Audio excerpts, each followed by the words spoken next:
Mummy, तो मैं school में बहुत पिटा हूँ बचपन से अभी तक। होमवर्क नहीं किया, पोएम याद नहीं की, वो बच्चे मस्ती कर रहे हैं। Twinkle twinkle twinkle. हाँ, 3 बार ट्विंकल कैसे बोला तू? Twinkle little star. एक टाइम तक तो स्कूल जाने का मेरा मकसद ही यही था। आज मुझे फिर से स्कूल में मार खानी है। शाबाश।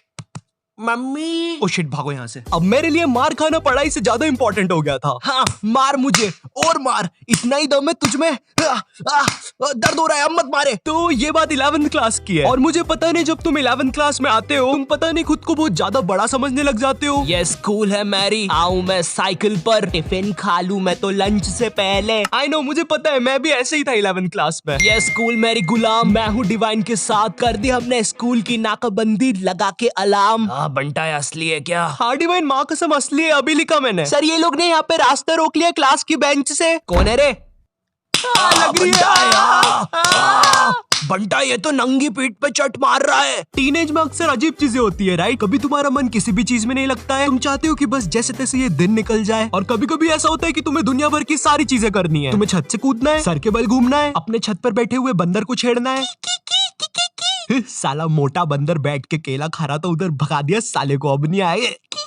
भाई सही बोल रहा हूँ, बंदरों को मत छेड़ना वरना वो पकड़ लेते हैं, फिर ग्रुप बना के मारते हैं। एनीवेज, तो ये कहानी जब हम 11th क्लास में नए नए प्रमोट हुए थे। हाँ, इसीलिए वीडियो के स्टार्टिंग में टीनेज और 11th क्लास की इतनी सारी बातें बताई ताकि तुम लोग मेरी वीडियो से रिलेट कर सको। खैर, तो तुम लोग को पता होगा 11th क्लास में हमको एक सब्जेक्ट चूज करना पड़ता है, और यही चीज की वजह से तुम्हारे 10th के सो कॉल्ड फ्रेंड्स तुमसे अलग हो जाते हैं। हाँ, यही चीज मेरे साथ हुई थी। मेरे कुछ दोस्तों ने कॉमर्स ले लिया था और कुछ ने मैथ्स। हालांकि वो लोग अब मेरे दोस्त नहीं है, मगर जब भी मैं उनके बारे में सोचता हूँ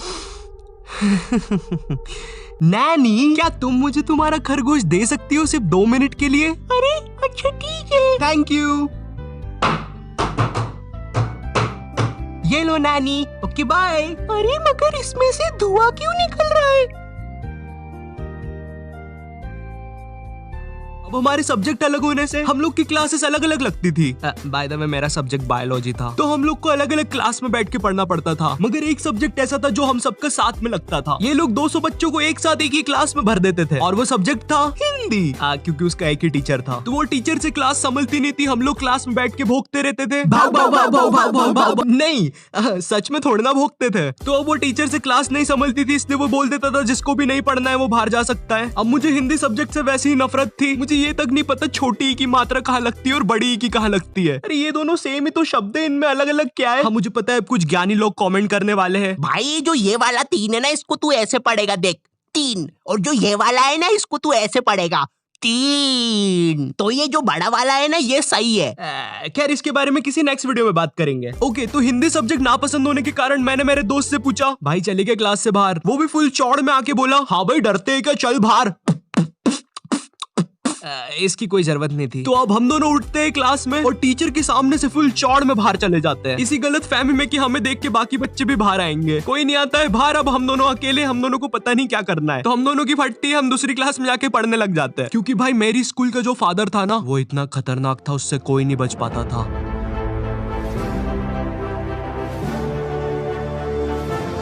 चल चल वहाँ चल, वहाँ चल। हाँ हाँ, मुझसे बच के कोई नहीं जा सकता। हाँ, अब बच के कहाँ जाओगे?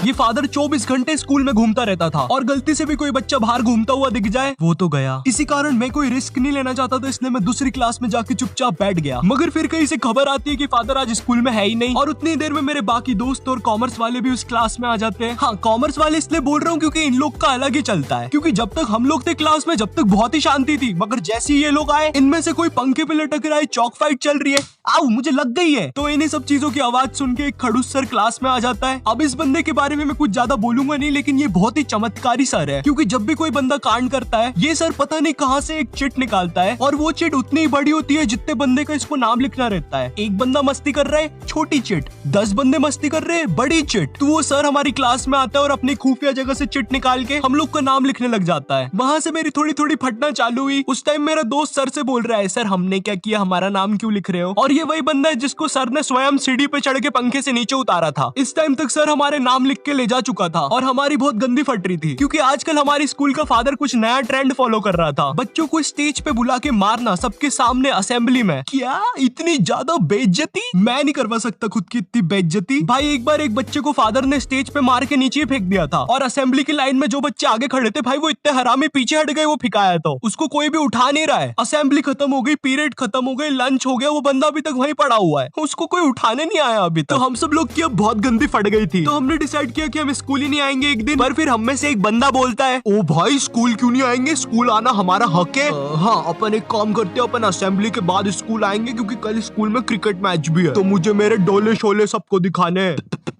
तो सब लोग को उसकी बात में दम लगा क्योंकि उन लोग को भी अपने डोले शोले दिखाने थे, तो मुझे भी उनकी हाँ में हाँ मिलाना पड़ा। तो फिर हम लोग का डिसाइड होता है कि हम असेंबली के बाद स्कूल में एंट्री लेंगे, जो कि कसम से महा घटिया आइडिया था। हम लोग ने सोच लिया था अगर असेंबली में हम लोग के नाम लिया अगर फादर ने, तो हम अकेले में पिटने के लिए रेडी रहेंगे। मगर जैसे ही हम स्कूल पहुंचते शांति, जैसे कुछ भी ना हुआ हो, ना हमारे स्टेज पे नाम आया ना कुछ। हम लोग फुल खुश, हम लोग जाते हैं फुल चौड़ में अपनी अपनी क्लास में पहला पीरियड अटेंड करना है। मगर जैसे ही मैं क्लास में जाके बैठता हूँ, थोड़ी देर के बाद बाई आती है क्लास में एक चिट्ठी लेके जिसपे मेरा नाम था। वो चिट्ठी पढ़ के मैम ने बोला आयु जाओ बाहर, तुम्हें बुला रहे हैं। मैं इधर फुल इग्नोर मार रहा हूँ, मुझे लगा क्रिकेट मैच है आज, दोस्तों ने बुलाया होगा, पिच वगैरह खोदनी होगी। मैं फुल चौड़ में क्लास से बाहर निकलता हूँ, मगर फिर मुझे मेरे लेफ्ट साइड पे फादर खड़ा हुआ दिखता है। ये नहीं हो सकता। और दूसरी साइड मेरे सारे दोस्त खड़े थे लाइन बना के पिटने के लिए। ये क्यों हो रहा है हमारे साथ, और मैं ये लाइन में सबसे आगे क्यों खड़ा हुआ हूँ? तो अब मैं कुछ कर नहीं सकता था, इसलिए मैं भाग के लाइन में पीछे चला गया। भाई मैं नहीं मर रहा सबसे पहले। थोड़ी देर के बाद फादर हमारे पास आते हैं और हमें अपना अपना बैग लाके स्कूल से बाहर जाने को बोलते हैं, जो कि काफी अच्छी चीज थी अपनी क्लास के सामने मार खाने से। तो हम जैसे ही हमारा बैग लाने पलटते हैं, मेरा आई कांटेक्ट हो जाता है मेरे एक दोस्त से, जो कि बहुत अजीब मुंह बना के जा रहा था। वो देख के मुझे बहुत गंदी हंसी आ जाती है और मैं जम से हंस देता हूँ और वो मुझे देख के हंसने लग जाता है और हमारी हंसी फादर सुन लेते हैं।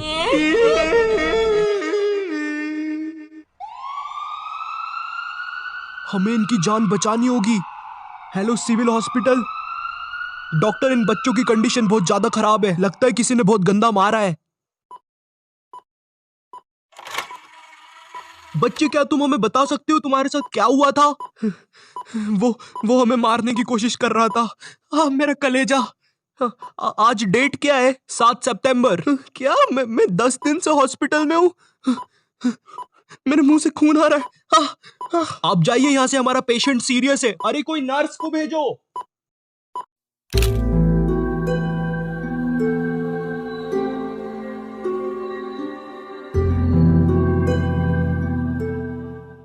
इस हादसे के बाद स्कूल को बंद कर दिया जाता है और फादर को मेंटल हॉस्पिटल भेज दिया जाता है। इस हादसे के बाद ये भी पता चलता है कि स्कूल कब्रिस्तान के ऊपर बनी हुई थी। सूत्रों के हिसाब से पता चलता है कि फादर कभी भी मेंटल हॉस्पिटल से भाग सकता है और वो वापस आकर उन 2 बचे हुए बच्चों की भी बलि चढ़ा देगा।